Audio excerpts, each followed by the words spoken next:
Hello សួស្តីជំរាបសួរពុកម៉ែបងប្អូនទាំងអស់គ្នាបាទតែថ្ងៃនេះខ្ញុំបាទ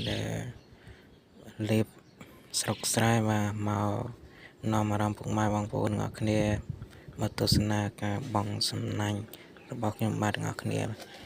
សូមរីករាយទស្សនាដូចតទៅបាទmình đây điបងប្អូននេះឥឡូវដឹងមានកែបអត់ទេទីតាំងនេះព្រៃពុកអើយចា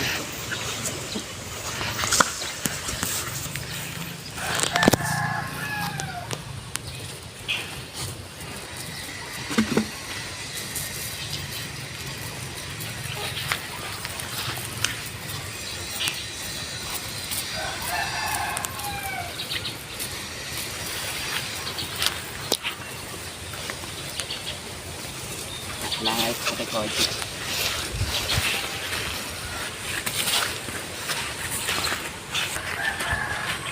ពេញមកឡើង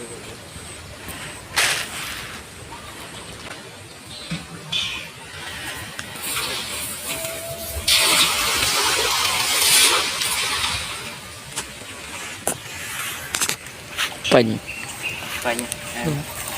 តែដឹងមានកែបអត់ទេចាំមើលxem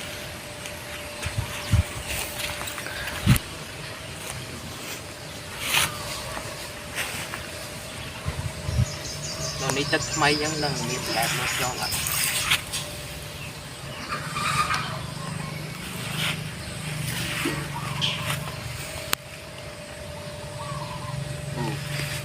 មួយតែដឹងនៅអត់បុកនោះ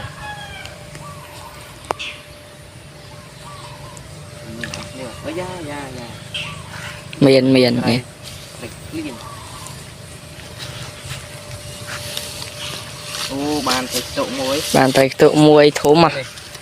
មុំនេះអែមនេះអត់ធំអត់តូចមុំហូប